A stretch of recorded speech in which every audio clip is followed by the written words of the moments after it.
Bueno, pues estamos en el marco de las jornadas de formación popular en Petrer y tenemos la ocasión de entrevistar en exclusiva al expreso anarquista Amadeu Casellas, que estaremos de acuerdo que representa muchas cosas, entre ellas resistencia, coherencia, lucha, dignidad y tenacidad, ¿no? Y bueno, pues para conocer un poquito su historia, que mejor que sus propias palabras para acercárnosla. Entonces pretendemos un poquito a lo largo de esta entrevista recorrer desde su inicio hasta el fin, pasando por las diferentes etapas de sus luchas y sus características y por qué no alguna anécdota divertida que la sabrá seguro. Entonces, Amadeu, buen día. Hola, buen día. Me gustaría hacerte la pregunta de que qué te impulsó de ser un niño que lo ve las cosas en la calle a pasar a tomar parte y además eligiendo un camino que no tiene marcha atrás, como es el de la acción directa. ¿Qué te impulsó a moverte?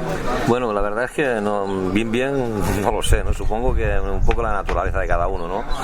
Yo soy de un pueblo que se llama Vic, de una comarca, la comarca de Osona, eso está en la provincia de Barcelona. Y bueno, supongo que de pequeño ya a través de en Vic, que es un pueblo donde hay muchos curas, muchas monjas, y como yo ya les tenía más versación hacia ellos, no tenía ya algo en contra de ellos, no sé por qué. Fui al colegio de monjas, tuve muchos problemas con ellas, con los curas, con la Salle. Después, ya un poquito más mayor, empecé a trabajar en una fábrica de Balañá. Eso fue ya en el año 1973. Y allí pues conocí a gente pues que eran de la CNT, ¿no? La CNT en esos años era ilegal, era un sindicato completamente ilegal, no era época franquista. Y bueno, me involucré un poco con ellos. Yo tenía en esa época pues 14 años, 14 para 15 años, y empecemos a repartir panfletos y cosas así en las fábricas, ¿no? Y me chocó en que tuviéramos que pagar de nuestro bolsillo los panfletos, ¿no? Entonces propuse en una de las reuniones que teníamos que fuéramos a los bancos, que en definitiva es donde está el dinero y el dinero es nuestro, ¿no? Ellos me dijeron que yo estaba loco, que eso era una locura, que nos iban a matar a todos y que era un crío y no sabía ni lo que decía. A partir de ahí empecé a moverme un poquito más por otros senderos, ¿no? Pues grupos como la FAI, como grupos de los MIL, La Olla, grupos anarquistas un poquito más radicales.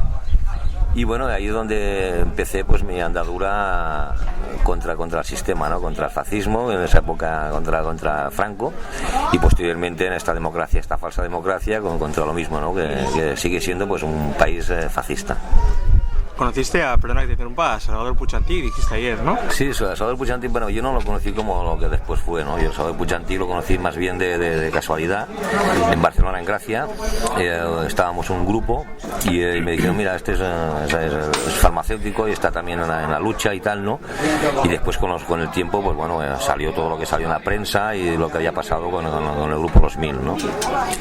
Y en esos primeros años de activismo, de militancia, ¿en qué se centraba? ¿Qué hacíais? Bueno, nosotros fundamentalmente, nosotros empecemos siendo un grupo que éramos 6 o 7, y nos llevábamos el dinero de los bancos, nos expropiábamos bancos y cogíamos una parte, la dedicábamos a los panfletos, otra parte nos la quedábamos nosotros para nuestra infraestructura y para seguir pues, financiándonos y haciendo pues más grande nuestra lucha.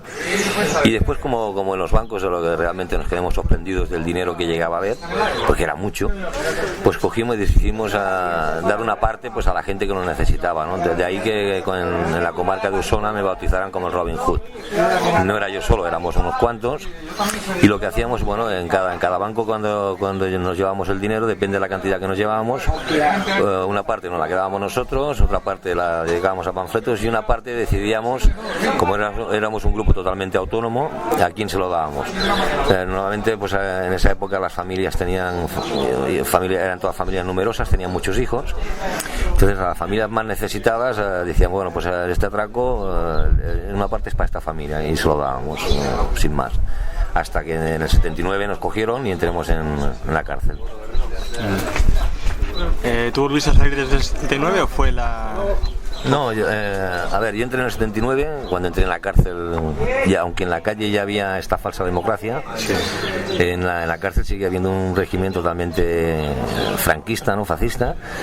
De hecho, el Código Penal que había en esa época era de 1973, por tanto franquista aún. Todo estaba aún por hacer. Existía la ley de vagos y maleantes. Y bueno, al entrar pues conocí a gente de la COPEL, y eran los últimos coletazos de la COPEL. La COPEL, la Coordinadora de Presos en Lucha, era muy partidario de los motines, y yo pensé, una vez pasé el primer motín, vi que yo creo que era una lucha equivocada. Sí, háblanos un poquito de eso, ¿por qué pensabas que era equivocado? Quizá en los años 70 los motines estaban bien, pero yo cuando entré ya en el 79, que era ya finales de los 70, principios de los 80, pensé que los motines eran darles la razón a ellos, ¿no? Porque ¿qué pasa en un motín? Un motín, en el momento en que se produce un motín en una prisión, está muy bien, ¿no? La cárcel la controlan los presos, lo hacen todos los presos, pero eso dura horas, como mucho un día puede durar, ¿no? A partir de ahí, ¿qué pasa? Pues que los carceleros después tienen todo el tiempo del mundo para, a través de los medios oficiales, manifestar que, bueno, que los presos son salvajes, que los presos están bien encerrados, que debería hacerse una política con más represión, y en definitiva los que salen ganando siempre son ellos, ¿no? Entonces yo propuse otro tipo de lucha, que era la lucha pacífica y a más largo plazo, ¿no? Como por ejemplo podían ser las huelgas de brazos caídos. La huelga de brazos caídos significaba paralizar una cárcel, la cárcel la llaman los presos, o huelgas de hambre. También pensé que era una lucha que la podíamos ganar, y de hecho así fue, ¿no? En principios del 82, bueno, el 1 de septiembre del 82, después de hablar con todas las personas que estábamos implicadas, decidimos hacer una huelga de hambre en la cárcel Modelo de Barcelona, y la primera reivindicación fuerte que hicimos fue la reforma del Código Penal y la reforma de la ley de enjuiciamiento criminal. Entonces nos pusimos en huelga de hambre el 1 de septiembre del 82 en la cárcel Modelo de Barcelona. Automáticamente Carabanchel, Puerto Santa María, Herrera de la Mancha, en fin, varias cárceles del Estado español se sumaron a la huelga y vinieron a vernos. Como se inició esto en la cárcel Modelo de Barcelona, vinieron a vernos diputados y bueno, gente de política de diferentes colores, ¿no? Desde Partido Socialista Obrero Español, Alianza Popular, UCD, en fin, todo lo que había en esa época. Los que se comprometieron en darnos la reforma del Código Penal fue el PSOE, porque según las estadísticas de las encuestas parecía que iban a ganar las elecciones, como así fue. Y bueno, a los 17 días de estar en huelga de hambre, la cárcel Modelo de Barcelona, hubo un preso que fue mandado desde la Dirección General de Prisiones de Madrid, mató a uno del comité, porque ya la COPEL no existía, era un comité que habíamos hecho de presos, y bueno, mató a uno del comité y se rompió la huelga, ¿no? Eso fue la manera de abortar esa huelga, pero ya los compromisos estaban adquiridos. Y en el 83, bueno, el 28 de octubre de 1982 ganó por mayoría absoluta el PSOE, Felipe González, y en la primavera del 83 se nos dio la reforma del Código Penal. Eso supuso la excarcelación de miles de presos, ¿no? Habían presos pues que estaban condenados a 12 años por robo contra la propiedad, en fin, lo bajaron a 6 años. Después de delitos de droga, por ejemplo, lo que es el hachís, marihuana, drogas blandas, lo despenalizaron, y reformaron los artículos 503 y 504 de la Ley de Enjuiciamiento Criminal, que en esos años permitía tener a una persona en la cárcel de tiempo indefinido, ¿no? Una persona entraba en la cárcel acusada de un delito y podía estar años esperando el juicio, con el dilema de que si además salía suelto, ese tiempo ya no lo recuperaba. Entonces, bueno, conseguimos que eso se reformara y se pusiera un tope. De delitos de prisión menor quedó en 6 meses, delitos de prisión mayor en 1 año, delitos más graves de 18 meses, y cuando ya hablábamos de narcotráfico y terrorismo, bueno, o lo que ellos llaman terrorismo, quedó en 30 meses. Eso fue pues la excarcelación de otros miles de presos. Ya en el 84 todo eso cambió, ¿no? En el 84 hubo una ley, la ley Corcuera, que fue una famosa ley de una patada en la puerta, en fin. Y ahí empezó otra vez a retroceder, ¿no? Ya se alargó, 503 ya se alargó todo el doble, o sea, prisión menor ya fue 1 año, prisión mayor 18 meses, en fin, ya se alargó. Y volvieron a penalizar las drogas blandas, ¿no? Y bueno, fue un poco las primeras luchas que tuvimos dentro de las prisiones. Y nos has hablado ya por el año 79, que fue la primera vez que entraste. Ahí estaba constituido, por ejemplo, el el colectivo de presos políticos comunistas y antifascistas. Históricamente, ¿qué relación has tenido con este comité? ¿Te has encontrado con este colectivo? ¿Te has encontrado con un comportamiento solidario? ¿Con qué te has encontrado? Bueno, yo creo con todos los... De hecho, se habla mucho de las condiciones de los presos. Los presos en la cárcel, todo el mundo se lleva bien, ¿no? Los únicos delitos que en una cárcel, no en una, en todas, ¿no? Es unas leyes no escritas, unas normas establecidas. Los únicos presos que en una cárcel no son bien vistos son los que están por delitos de violación, malos tratos, abusos a menores, en fin, ese tipo de delitos es el que está siempre y ha sido apartado, ¿no? De hecho, en los años 80, a principios de los 80, las personas que entraban por ese tipo de delitos solían morir dentro de las cárceles, ¿no? De accidentes. Con el tiempo lo que han hecho es apartarlos y tenerlos en módulos aparte, como pasa hoy día, ¿no? Entonces el resto de demás presos, ¿no? Tanto como se suele decir presos políticos o presos sociales, siempre se han llevado bien, ¿no? Y de hecho yo pues he tenido relación pues con todo tipo de presos, ¿no? Un tipo de presos desde Grapo, presos vascos, de cuando existía en Cataluña Terra Lliure, grupos anarquistas que eran los que estaba yo. En fin, todos hemos tenido siempre muy buena relación y a más nos llevábamos tanto dentro como fuera de las cárceles. Te comentaba porque yo creo que había una colaboración, una relación muy buena, por ejemplo, que estaría bien traer a colación aquí una anécdota que tú mencionabas ayer, que más que anécdota es muy importante, que estabas tú desarrollando huelgas de hambre y te pasó un manual, por ejemplo, yo creo que fue Brotons, sí, que te indicaban, claro, cómo desarrollar las que ibas a sentir en cada momento y nos dijiste ayer que te ayudó mucho eso, ¿no? Claro, a ver, con las huelgas de hambre la gente ignora las consecuencias que puede tener una huelga de hambre. Entonces los Grapo precisamente fueron los pioneros en las largas huelgas de hambre. De hecho murieron algunos presos en España y en Inglaterra murieron también algunos presos del IRA, ¿no? Entonces los Grapos tenían una larga y dilatada experiencia en huelgas de hambre, y cuando nosotros empecemos las huelgas de hambre, claro, por ejemplo la primera que hicimos en el 82 yo no sabía exactamente qué pasaría al día siguiente. Tú te pones en huelga de hambre hoy y no sabes mañana qué pasará ni pasado y tal, ¿no? Pero bueno, estas son huelgas de hambre cortas, pero cuando ya inicias huelgas de hambre largas, si no tienes experiencia los resultados pueden ser muy nefastos para la salud, ¿no? Pueden ser perjudiciales hasta el punto de tener secuelas irreversibles. Entonces cuando yo con Miguel Brotons y Benedito Francisco tengo muy buena relación, teníamos una comunicación bastante buena, ¿no? Y cuando él se enteró de que empezaban estas huelgas de hambre, bueno, ellos habían escrito como un manual, ¿no? Un manual de cómo llevar una huelga de hambre teniendo unas consecuencias mínimas, por lo menos, ya que las vas a tener las consecuencias, pero por lo menos que sean menos agresivas. Y bueno, por tanto me hizo llegar el manual, ¿no? Claro, en una huelga de hambre lo principal es saber qué quieres y cómo conseguirlo. Después tener las cosas claras mentalmente, ¿no? Mentalmente, una huelga de hambre más que física es mental. Y para tener la mente de alguna manera alimentada y despierta, una de las cosas muy importantes es el azúcar, ¿no? La glucosa. La glucosa es lo que alimenta el cerebro, y entonces a través de ese manual pude darme cuenta de que metiéndole en cada botella de agua, estas botellas que hay de 1,5 litros, le metes un par de sobres de azúcar, el cerebro se mantiene intacto, ¿no? Aunque tú físicamente te estés deteriorando, el cerebro lo tienes claro y tienes los pensamientos claros, entonces la lucha es más fácil para llevar a cabo lo que estás pretendiendo, ¿no? En ese momento. Sí, ¿no? Porque el cerebro igual es como es el que te sostiene, ¿no?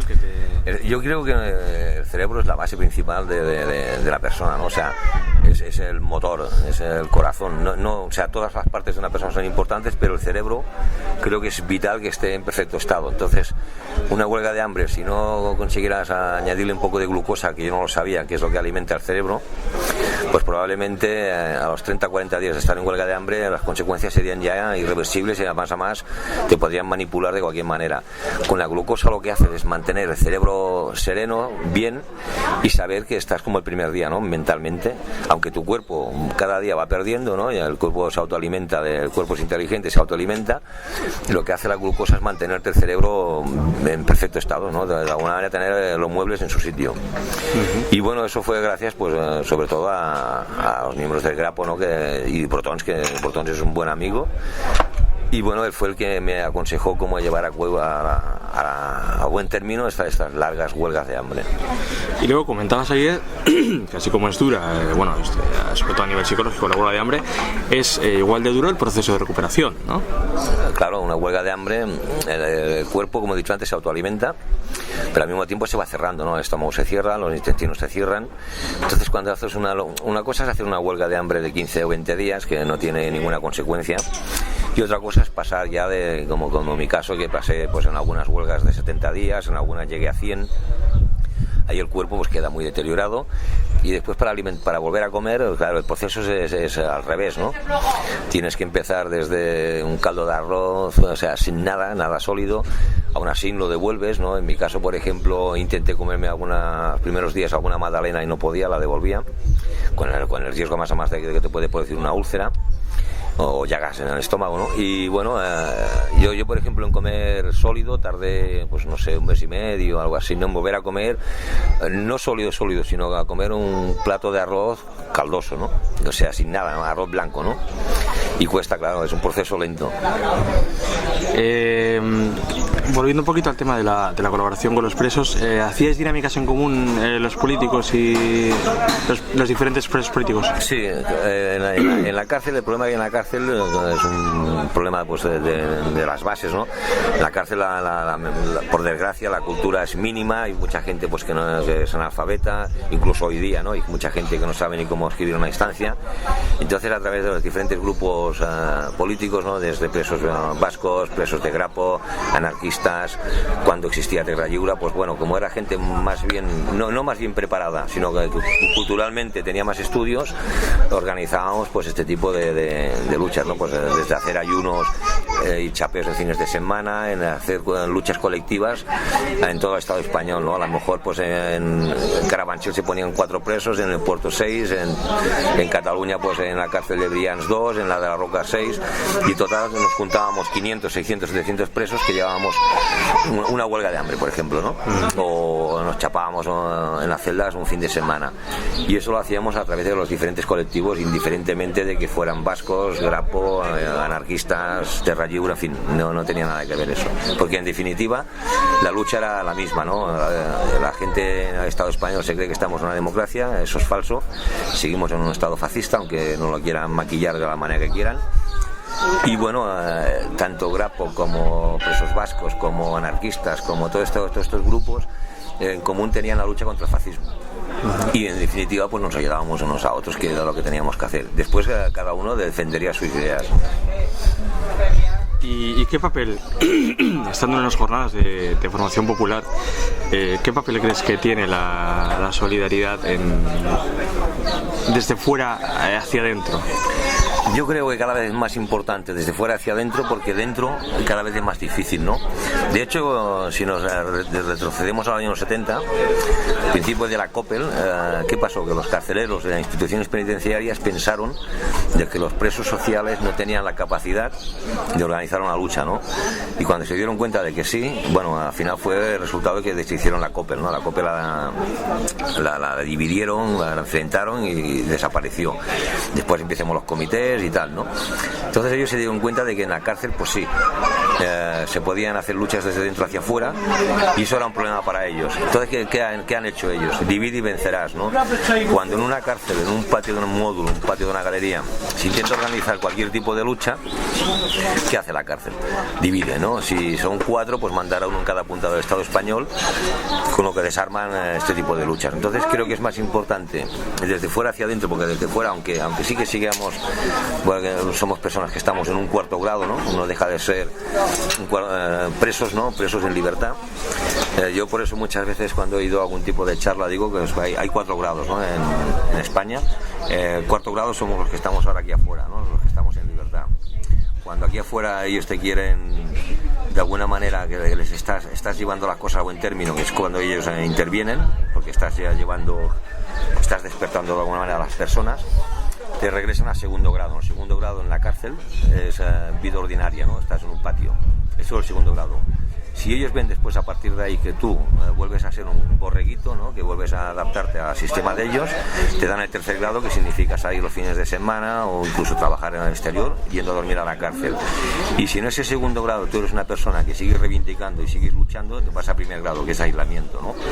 De hecho, a principios de los 90 fue cuando se sacó el régimen FIES. Entonces, bueno, la vida son 4 grados, ahora estamos en cuarto. En cualquier momento podremos estar a través del segundo, que es en un patio de una cárcel vida ordinaria, y a partir de ahí, en la observación más directa, podemos pasar a tercero, que es volver a salir los fines de semana, o a primero, que es aislamiento total. ¿Qué objetivo se persigue con el aislamiento total? Y lo más importante, ¿se consiguen? Con el aislamiento total, lo que buscan ellos es la destructuración total de la persona, ¿no? Bueno, aniquilarla mental y socialmente, ¿no? De hecho, yo he estado muchos años en aislamiento, ¿no? Y por suerte, o no sé, supongo que ha sido por suerte, he tenido mucho soporte exterior y por mi naturaleza, pues bueno, he salido más o menos bien, ¿no? Ellos lo que buscan con eso, pues bueno, que desde el suicidio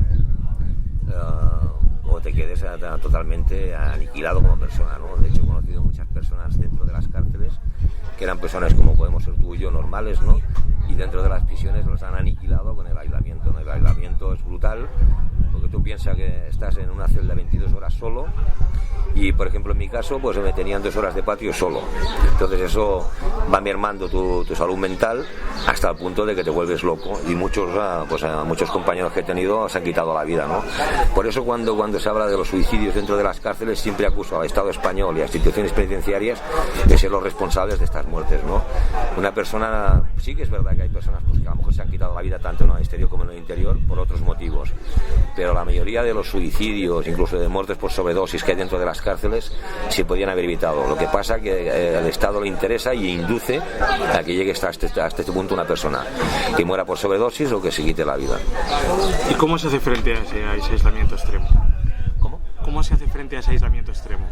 Bueno, yo cuando he estado en esas situaciones, que he estado bastante tiempo, o sea, yo he llegado al punto de estar 22 horas en una celda, 2 de patio solo, tener el correo intervenido, no poder llamar por teléfono, no poder recibir comunicaciones del exterior.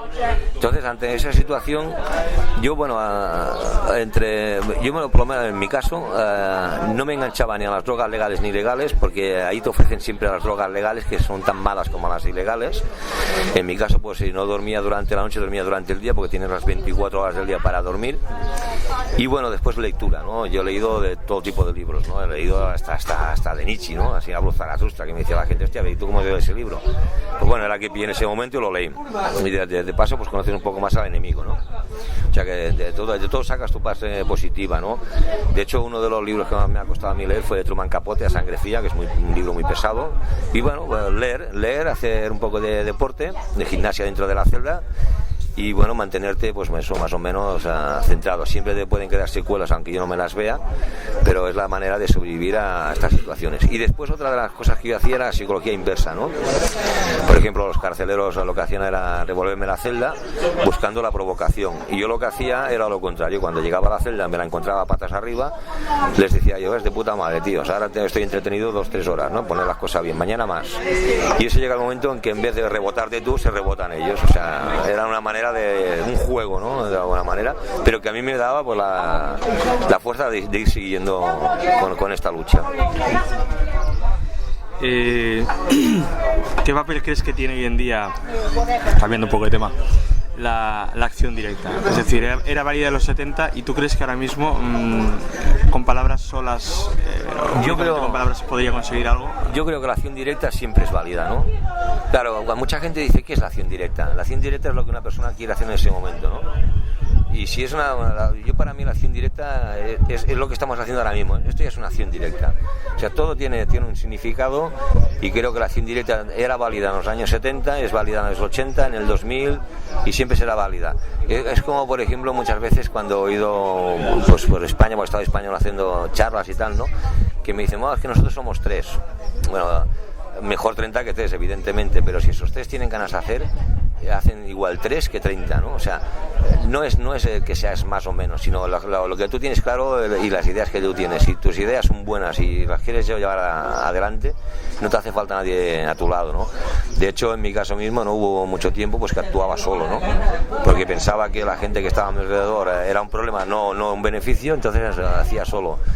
Y la acción directa no depende de un grupo, depende de una persona.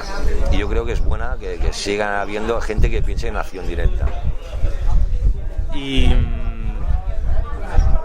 una cosa muy importante, a tener en cuenta, ¿cómo te has encontrado la calle al salir? En cuanto tanto a movimiento solidario como a condiciones, como a comparación de condiciones desde que entraste a lo que has salido. Bueno, yo la verdad es que me quedé sorprendido, porque cuando salí a la calle pensaba realmente que no había ya mucho movimiento y bueno, las primeras charlas que hice así desde Sevilla, Villaverde, Alcorcón, Málaga, Córdoba, en fin, me encontré pues que había mucha gente joven, mucha gente pues de 18, 20, 21, 22, 23 años y creo que eso es muy bueno, ¿no? Porque en definitiva ellos tienen en sus manos la resistencia, ¿no? Y es bueno que haya gente que siga pensando igual. Cuando yo ya te digo, me pensaba que cuando salí pensaba pues que quedaría muy poca gente, ¿no? O gente ya de mi edad. Y no, hay mucha gente joven, mucha gente con ganas, mucha gente que quiere ver y quiere aprender y quiere luchar, y yo creo que eso es importantísimo. De hecho, pienso que si no hubiera esta gente aquí afuera, probablemente ya iríamos con un chip incorporado, ¿no? O sea, ya estamos mal, pero creo que esta bestia, ¿no?, que es el Estado, se nos hubiese comido, ¿no?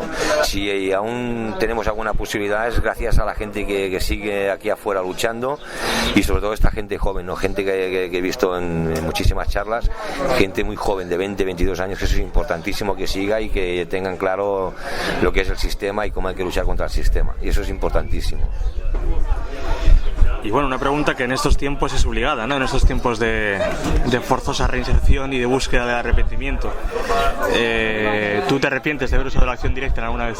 Yo no me arrepiento absolutamente de nada de lo que he hecho. Creo que ahora las luchas son diferentes, pero yo lo que he hecho en su momento creo que era lo correcto, y lo he dicho aquí, lo he dicho en un montón de entrevistas, en declaraciones a la prensa oficial. No me arrepiento absolutamente de nada, ¿no?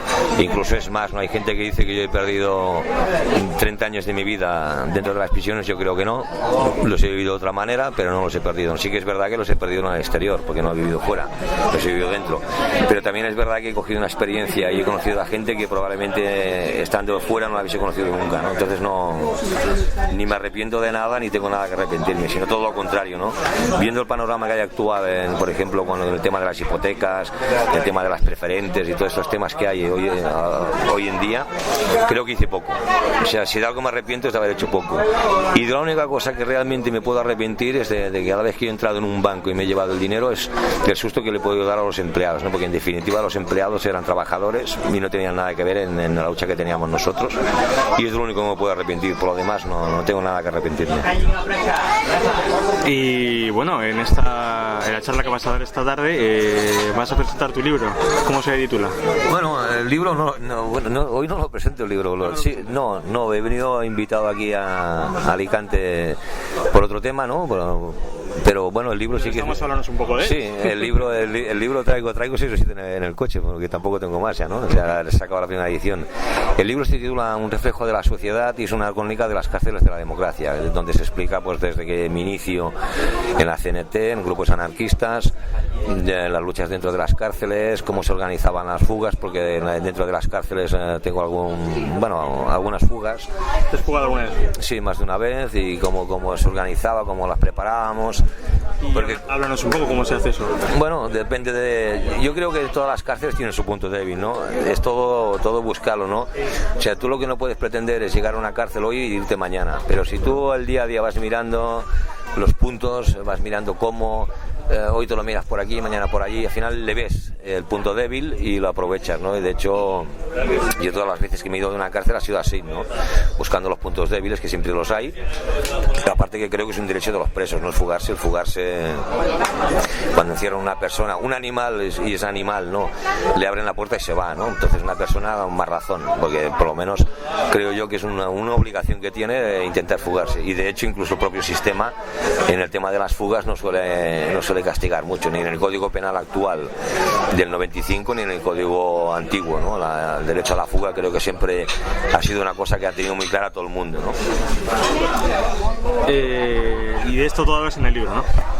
En el libro se habla de todo esto y demás, ¿no? Se explican anécdotas, por ejemplo, yo que sé, una de las veces, ¿no? ¿Qué pasó? Pues que nos encontraron un teléfono. Claro, la gente dice, bueno, un teléfono, un móvil lo puede tener mucha gente, pero no era un móvil.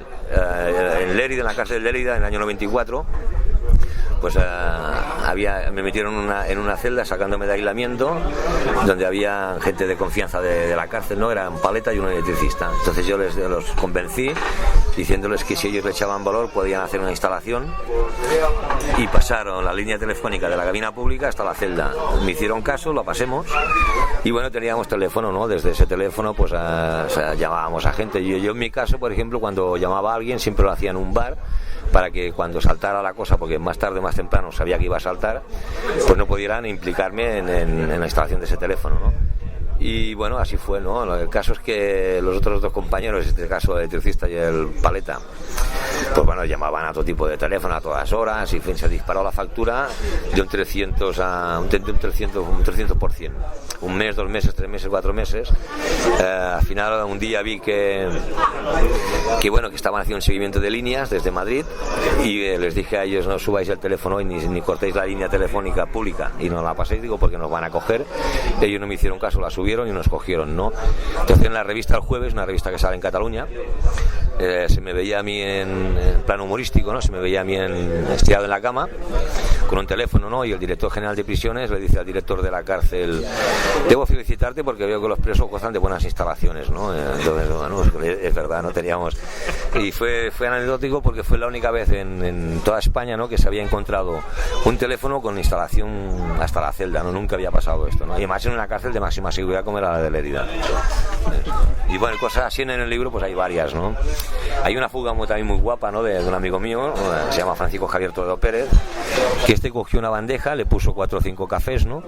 Y desde el centro de la cárcel fue picando a las puertas automáticas diciendo cafés para la dirección, y así pasó pues 7 o 8 puertas. Cuando llegó al patio exterior dejó la bandeja y se fue, llamó al juez de vigilancia y le dijo que bueno, que cuando las cárceles estuvieran en condiciones volvería, ¿no? Y anécdotas de este tipo hay unas cuantas que son buenas, ¿no? Que son muy... Cuando no, por lo menos te ríes, porque ya que es un libro bastante serio, ¿no? Porque es un libro que aunque te rías cuenta cosas que son muertes que se podían haber evitado, en fin, muchas cosas que se podían haber evitado. También hay algunos trozos así de algunos textos que son cuando menos te relajan un poquito, ¿no? Y sí, creo que está bien.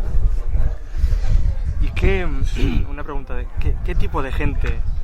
Me refiero, ¿crees que en la cárcel entra todo tipo de gente o es una prisión o un sistema que esté diseñado para que la cárcel entre determinado tipo de gente muy concreto? Bueno, yo una de las palabras que utilizo mucho, ¿no?, es que en las cárceles yo he conocido muy pocos ricos, ¿no? De hecho, he conocido con los dedos de la mano, los puedo contar, ¿no? He conocido, por ejemplo, a Javier de la Rosa, a Ruiz Mateos, a un ex secretario de Rockefeller y alguno más, ¿no?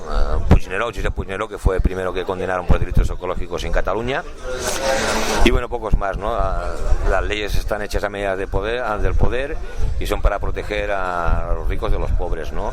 Los pobres nunca salen, los ricos nunca entran. Y de hecho una de las frases que también he utilizado mucho es que si miráramos en el Estado español ahora mismo hay 77.000 presos, ¿no? Hemos llegado a más de 80.000, ahora creo que son 77.000, más o menos.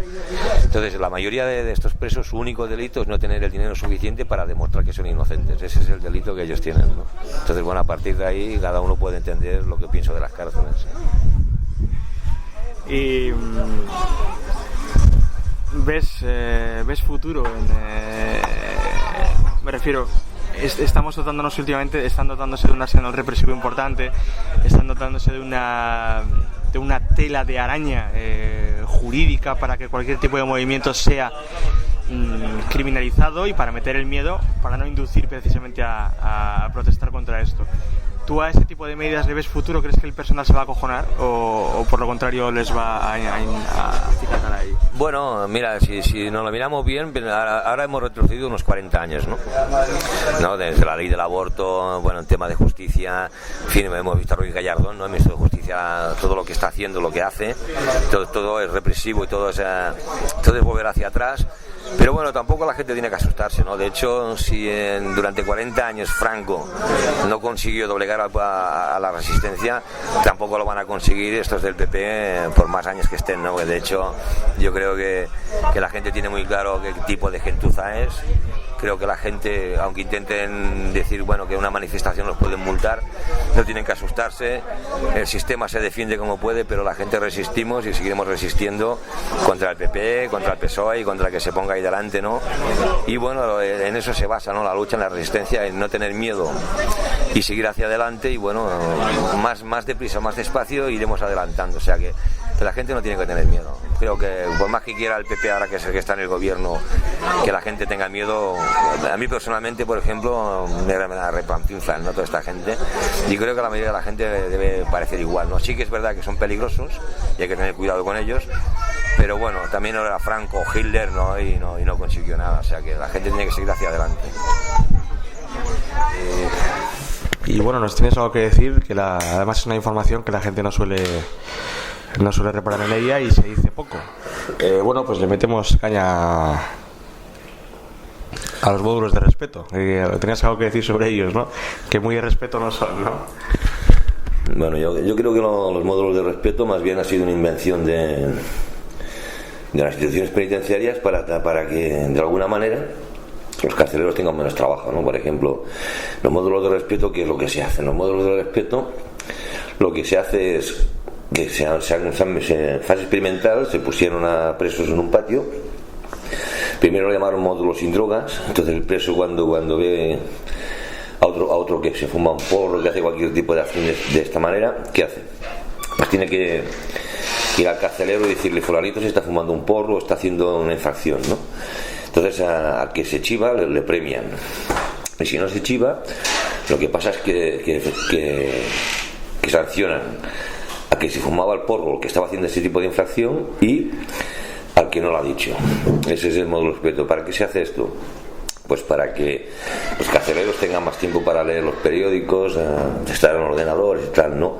¿En qué se basan para estos módulos? Se basan en que dicen que en la calle, por ejemplo, una persona normal, cuando ve que otro ciudadano hace un delito, ¿no? Roba un coche, en fin, cualquier cosa, ellos, su obligación como ciudadanos normales, tienen que llamar a la policía. Entonces, dentro de la cárcel, si una persona se quiere normalizar y quiere hacer una vida en común en sociedad y todas estas cosas, ¿no? Pues tiene que hacer el mismo, ¿no? Chivarse. Con eso, pues eso, los presos se vigilan entre ellos y los carceleros tienen más tiempo para descansar. ¿Cómo era la frase que decías ayer de patio? No, eso son las drogas. Es un tema que viene a colación, ¿no? ¿Qué tienes que decir sobre las drogas? ¿Para qué las metió? Claro, yo pienso que las drogas en las cárceles, bueno, las cárceles siempre, como se dice, es fase experimental, ¿no? Las drogas, ¿qué hacen? Pues las drogas, cuando llegas a una cárcel, lo que más hay es drogas son legales. Las drogas ilegales son las que menos corren. Es cierto que sí que hay drogas ilegales, pero corren muy poco drogas ilegales. Las legales son las que realmente matan a las personas. ¿Legales te refieres a medicamentos? Claro, drogas legales que son, pues por ejemplo, van desde la metadona, ansiolíticos, en fin, todo este tipo de medicación psiquiátrica, ¿no? Por ejemplo, una persona puede entrar en la cárcel sin tomar ningún tipo de droga, le ofrecen la metadona, y antes la metadona, como se sabe, era una droga farmacéutica que era para deshabituar a la gente de la heroína, pero hoy día ya la ofrecen a cualquiera, ¿no? En la cárcel. Y lo que hacen es al revés, lo contrario de que en principio se sacó la metadona. La metadona se sacó para ir de más a menos, y lo que hacen en la cárcel es de menos a más. Si a eso añades después, pues que al mismo preso le pueden dar tranquilizaciones por la mañana, al mediodía, por la noche, algún Dolkin, etcétera, pues lo están saturando. Si encima después, cuando ya llevan tiempo que el cuerpo se habitúa, le meten drogas más duras, que ya el médico de cabecera, lo que sería en la calle un médico de cabecera, no te las puede recetar, y en la cárcel lo que hacen es mandarte al psiquiatra. El psiquiatra, antes, antiguamente, había una droga que se llamaba Lacartil. El Lacartil hoy día ya la gente no lo toma porque sabían los efectos que producía, y bueno, le han cambiado el formato y el nombre, y ahora se llama Seroquén, ¿no? Del Seroquén hay Seroquén 100, 200, 300, 400, y es una droga pues que realmente deja a la gente zombie, ¿no? Hasta el punto de que, claro, si un patio está drogado, sea de drogas legales o ilegales, es un patio dormido, y un patio dormido es carcelero descansado, ¿no? Esa es la finalidad que tienen las drogas en las cárceles. Y de hecho es más, ¿no? La mayoría de las muertes de sobredosis que hay dentro de las cárceles, los únicos causantes, los únicos inductores, los únicos responsables son las instituciones, ¿no? Porque si a una persona tú la saturas de drogas legales y esa persona, por los motivos que sean, motivos familiares, judiciales, etcétera, deja de comer, como se le está suministrando la misma cantidad de droga legal, lo que hacen es eso, una sobredosis, y después en los medios de información oficiales dicen que son muertes de sobredosis en las cárceles. Sí que son muertes de sobredosis, pero son muertes que se podrían haber evitado si la cárcel no le hubiese suministrado otra cantidad de drogas legales. Eso es lo que realmente pienso de las drogas, ¿no? Es que les interesa, ¿no? Para que no haya ni rebeliones ni para que, claro, lo que he dicho antes, para que no piensen tampoco, así como en la calle las usan para que la gente no piense, que tampoco les conviene que dentro de la gente piense, ¿no? Es que de hecho tú imagínate en la cárcel, ¿no? En la cárcel, cuando te levantas por las mañanas y sales al patio y oyes metadona, ves medio patio que va pues en busca de la metadona, y cuando dicen potito va al otro medio, ¿no? O sea, prácticamente toda la cárcel, sí que hay gente que no toma, pero muchísima gente está tomando algún tipo de droga legal. Entonces, patio dormido, carcelero descansado, que es lo que a ellos interesa, que no pienses y que solo tengas en la mente eso, que te llamen para el potito o para la metadona. Y además decías una cosa que tiene sentido, ¿no? Que habiendo la cantidad de gente que hay en la cárcel, es imposible que de la calle se cuele una determinada cantidad de droga para abastecer a toda la gente. De modo que si se abastece a 700, 800 personas que puede tener un patio, no puede ser únicamente con lo que se cuele de la calle, sino con la connivencia, claro, una colaboración directa de la gente. Tú imagínate, por ejemplo, la cárcel modelo de Barcelona, ¿no? La cárcel modelo de Barcelona, en uno de los patios, cualquier patio de la cárcel modelo de Barcelona, hay 600, 700 presos, 500, en fin, son patios grandiosos con muchos presos. Y la droga ilegal que puede entrar ahí, pues es la droga que se la tomará entre 4, 5, 6 o 7, es igual, o 10, ya te pongo números más altos. Pero el resto de la gente, ¿cómo se puede drogar? ¿Cómo se puede? Pues drogas legales, que son las que se suministran sin ningún tipo de miramiento. O sea, cualquier preso que vaya al médico y le pida tranquimacines, Dawkins, en fin, Transiliums, Valiums, se lo ofrecerán sin ningún problema, o la metadona, ¿no? Cualquier preso que vaya ahí y quiero tomar metadona, se harán sin ningún miramiento. O sea, no hay ningún tipo de control dentro de las cárceles sobre este tipo, ¿no?, de drogas, y son las que realmente hacen daño. Y bueno, hay una cosa, ¿no? Que si se hace una entrevista contigo no se puede pasar por alto. Tú tenías una fecha de salida, pero sin embargo saliste 8 años más tarde. Ahí es nada. ¿Qué pasó? Sí, bueno, según los mandos y según la consejera de justicia en ese tiempo, Montserrat Tura, achacaron eso a que mis abogados no me sabían defender, ¿no? Curiosamente, en las cárceles hay un departamento que se llama régimen, que es el que debe velar pues para tener los expedientes al día, pero en mi caso, como me trasladaban de una cárcel a otra continuamente, era un continuo todos los traslados, pues nunca se miraba mi expediente, hasta el punto pues que las últimas 3 huelgas de hambre que yo hice fueron para que se mirara mi expediente, ¿no? Fue una huelga de 76 días, en esos 76 días se llegó a un pacto político que no se cumplió. Posteriormente hice una de 20 y pico de días en la que fui trasladado de 2 cárceles y se rompió, y en la última ya me mentalicé y dije, bueno, pues esta ya es la definitiva, la última huelga que hago dentro de una cárcel, que por eso se utilizó mucho el eslogan de libertad o muerte, y fue la que duró 100 días. A los 100 días se llegó a un pacto político, después ya de haber entrado en coma, de que los médicos decían que las secuelas serían irreversibles, y se me hizo la revisión de condena, ¿no? Y al hacerse la revisión de condena se dieron cuenta de que había cumplido 8 años de más. 8 años que ahora, por ejemplo, tengo un contencioso administrativo contra el Estado, entonces los estoy reclamando, a ver cómo me lo van a arreglar. Claro, lo que es evidente es que no me van a devolver la vida de esos 8 años, pero bueno, de alguna manera pues a ver si puedo cobrar algún tipo de indemnización, y ahí estamos.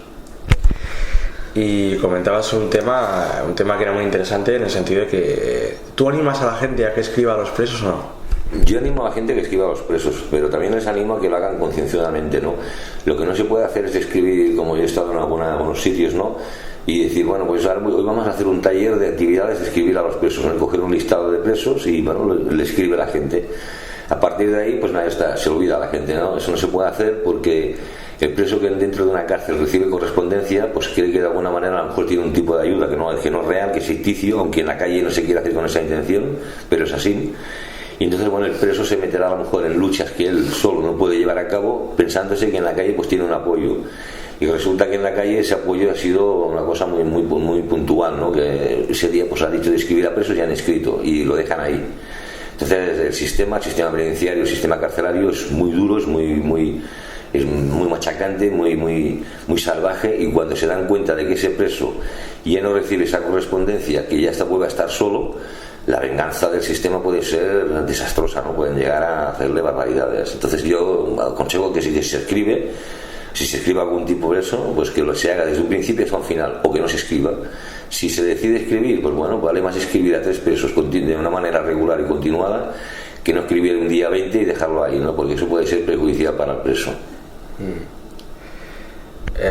Pues no sé, ¿tendrías algo más que añadir? ¿Algún mensaje para la gente? Sí, que la gente tiene que seguir en esta lucha, porque hoy día estamos en una situación que, como se puede ver, cualquiera puede entrar en la cárcel, no es solamente al que ellos etiquetan como delincuente o como preso político como tal, ¿no? Sino que cualquiera puede entrar. De hecho, por una multa hoy día se entra en la cárcel, cada día las leyes son más represivas y por lo tanto todo el mundo está expuesto a entrar en la prisión. Entonces que todo el mundo tome conciencia de esto, que las cárceles es un negocio, que las cárceles tiene 2 funciones. Una, avisar a la gente del exterior de que pueden ser los próximos en entrar, que las cárceles están ahí, de hecho se están construyendo cada día. Y 2, una vez dentro, pues bueno, tienen la mano de obra barata para que el sistema siga funcionando perfectamente como está, ¿no? Entonces que la gente tiene que tomar conciencia de que ellos pueden ser los próximos, y no decir, bueno, a mí eso no me pasará. No, sí que te puede pasar. Entonces vale más tomar conciencia antes e intentar luchar antes de que te pase, que no cuando ya estás dentro, que es mucho más difícil. Ese es el mensaje que yo creo que la gente debería tener muy claro. Bueno, pues a mí no me queda más que agradecerte este amplio tiempo que nos has dedicado, y nada, aprovecharte. Te digo que ha sido un auténtico placer conocerte personalmente, y otro todavía mayor que nos hayas concedido esta interesantísima entrevista. Pues muy bien, muchas gracias a todos y suerte. Salud.